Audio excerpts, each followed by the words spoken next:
Hello friends आज की इस क्लास में हम जानेंगे इंग्लिश को कैसे पढ़े और पढ़ने के साथ ही उसका ट्रांसलेशन करते हुए क्या बात लिखी हुई है उसे हम कैसे जानें। स्टूडेंट्स, आपको मैं बता दूं, बहुत बड़ी समस्या है। अंग्रेजी हम पढ़ लेते हैं लेकिन उसका ट्रांसलेशन करना हमारे लिए एक बहुत बड़ी दुविधा हो जाती है। तो आज का ये वीडियो आपको सिखाएगा कि अंग्रेजी का उच्चारण करते हुए यानी अंग्रेजी का उच्चारण कैसे किया जाता है, यानी कैसे पढ़ा जाता है, और पढ़ने के साथ ही उसका ट्रांसलेशन भी कैसे किया जाता है। तो आइए एक स्टोरी के माध्यम से इसे हम वन बाय वन करके हम पढ़ते हैं। स्टोरी का टाइटल लिया है मैंने द फूलिश डोंकी। फूलिश का मतलब होता है मूर्ख और डोंकी का मतलब होता है गधा। वन बाय वन वर्ड करके हम पढ़ते हैं। ए salt seller used to carry the salt bag on his donkey to the market every day। इसका मतलब हुआ, एक का मतलब हुआ कोई एक, सॉल्ट का मतलब होता है नमक, सॉल्ट का मतलब होता है नमक, सेलर का मतलब होता है विक्रेता, सेलर का मतलब होता है विक्रेता, और यूज टू का मतलब किया करता था, किया करता था, और यहां कैरी का मतलब है ले जाना, ले जाना। तो क्या काम किया करता था? ले जाने का काम किया करता था। क्या? द सोल्ट, सोल्ट का मतलब नमक है, सोल्ट का मतलब है नमक है, और बैग का मतलब है का, द सोल्ट बैग का मतलब नमक का थैला या नमक का बोरा, नमक का बोरा यानी नमक का कट्टा जिसको हम कह सकते हैं। ओन यानी पर, हिज यानी अपने, हिज यानी अपने, डोंकी का मतलब आप जानते हैं गधा, डोंकी का मतलब क्या है? गधा। अब आगे लिखा है टू, टू का मतलब तक है, कहां तक है? द मार्केट यानी बाजार, मार्केट का मतलब क्या है? बाजार, और एवरीडे का मतलब है रोजाना, एवरीडे का मतलब क्या है? रोजाना। अब अगर हम इसका अर्थ निकालें, मतलब इन अलग अलग शब्दों का जो अर्थ निकाला है उसको हम एक साथ जोड़ने का काम करेंगे। कैसे करेंगे कि ए सोल्ट सेलर, ये तीनों शब्द मिलकर एक ग्रुप बनाते हैं। अंग्रेजी में इसको फ्रेज कहते हैं और इसका अपना एक निश्चित अर्थ होता है। ए सोल्ट सेलर मतलब हुआ कि कोई नमक विक्रेता, कोई नमक विक्रेता यूज टू कैरी यानी कोई काम किया करता था। क्या काम किया करता था? ले जाने का। तो इसको हम पढ़ेंगे कि कोई नमक विक्रेता ले जाया करता था। क्या ले जाया करता था? द सोल्ट बैग, नमक का बोरा, ऑन हिज डोंकी, अपने गधे पर। तो कोई नमक विक्रेता अपने गधे पर नमक का बोरा ले जाया करता था। कहां ले जाया करता था? तो इसमें लिखा है टू द मार्केट, बाजार में, एवरीडे रोजाना। तो इस पूरे लाइन का मतलब हुआ कि कोई नमक का व्यापारी रोजाना अपने गधे पर नमक का बोरा ले जाया, नमक का बोरा बाजार में ले जाया करता था। ऐसे इसको हम जोड़ देंगे। फिर अगली लाइन में लिखा है ऑन द वे, ये तीनों शब्द मिलाकर कहलाता है एक फ्रेज जिसका मतलब होता है रास्ते में, रास्ते में। तो ऑन द वे, रास्ते में। दे हैड टू यानी कि कोई काम करना पड़ता था। पास्ट में लिखा है, अगर प्रेजेंट में लिखा होता तो हम कहते हैं हैज टू। तो इसका मतलब कोई काम करना पड़ता है। तो यहां पर क्या है? दे का मतलब है वे, दे का मतलब क्या है? वे कौन है? गधा और गधे का मालिक। तो हम कह रहे हैं कि दे हैड टू यानी उन्हें करना पड़ता था, करना पड़ता था। क्या करना पड़ता था? क्रॉस, क्रॉस का मतलब पार करना, पार करना। क्या? स्ट्रीम, स्ट्रीम का मतलब जलधारा यानी कोई नदी, स्ट्रीम का मतलब है कोई जलधारा, कोई जल धारा या छोटी नदी हम कह सकते हैं। तो कह रहा है कि ऑन द वे, रास्ते में। तो कैसे पढ़ेंगे इसका, कैसे मीनिंग निकालेंगे? ऑन द वे, रास्ते में। दे हैड टू क्रॉस, उन्हें पार करना पड़ता था। ए स्ट्रीम, एक जलधारा को या एक नदी पोखर को उन्हें पार करके जाना पड़ता था। ये इसका मीनिंग हुआ। फिर नेक्स्ट देखते हम वन डे। वन डे का मतलब हो गया, वन का मतलब एक और डे का मतलब है दिन, एक दिन। द डोंकी यानी वह गधा, डोंकी का मतलब है द डोंकी का मतलब वह गधा, एक दिन वह गधा, सडनली का मतलब होता है अचानक, सडनली का मतलब क्या होता है अचानक, टम्बल्ड डाउन, टम्बल डाउन ये अपने आप में एक फ्रेजल वर्ब है जिसका मतलब होता है ठोकर खाकर गिर गया, ठोकर खाकर, ठोकर खाकर गिर गया, इसका मतलब क्या हो गया ठोकर खाकर गिर गया।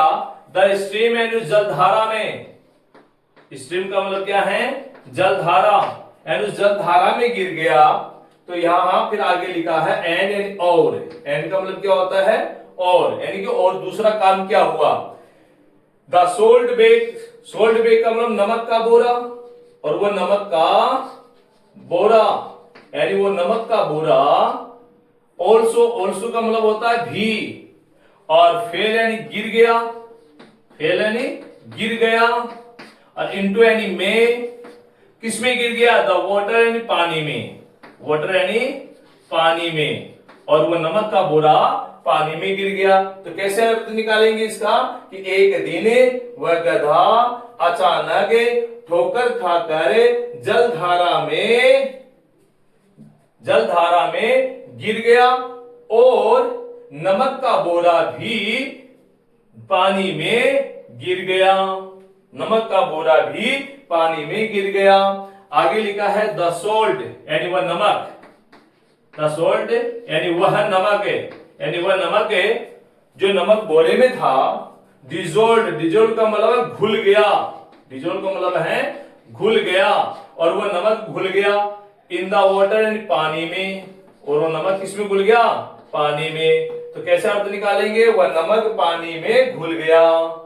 हैंस, हैंस है इस कारण, हैंस का मतलब है इस कारण, और इस कारण क्या हुआ द बेग, तो हैंस का मतलब है इस कारण, द बेग यानी वो बोरा, बेग का मतलब है वो बोरा, किसका बोरा नमक का बोरा, वो बोरा बिकेम, बिकेम का मतलब हो गया, बिकेम का मतलब क्या है हो गया, क्या हो गया वेरी, वेरी का मतलब है बहुत, वेरी का मतलब क्या है बहुत, लाइट का मतलब है हल्का, लाइट का मतलब क्या है हल्का, तो इसका मतलब क्या हुआ इस कारण से वह बोरा बहुत हल्का हो गया, अपना ट्रांसलेशन हो रहा। तो इसका मतलब है कि वो बोरा बहुत हल्का हो गया, किस काम के लिए हल्का हो गया, तो आगे लिखा है टू कैरी, टू कैरी यानी कि ले जाने के लिए, ले जाने के लिए। तो पूरा मीनिंग का, पूरे लाइन का मीनिंग होगा इस कारण या इसलिए वह बोरा ले जाने के लिए बहुत हल्का हो गया।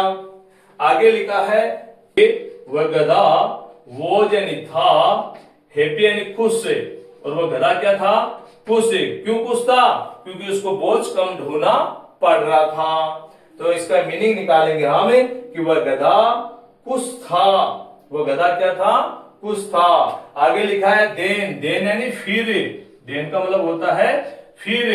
The donkey started, the donkey यानी वह गधा, और स्टार्टेड का मतलब है यानी शुरू किया, शुरू किया, क्या शुरू किया to play the same trick, to play the same trick, same यानी वही, सेम का मतलब है वही, और ट्रिक का मतलब है चाल है, और यहां प्ले का मतलब है खेलना, प्ले का मतलब क्या है खेलना।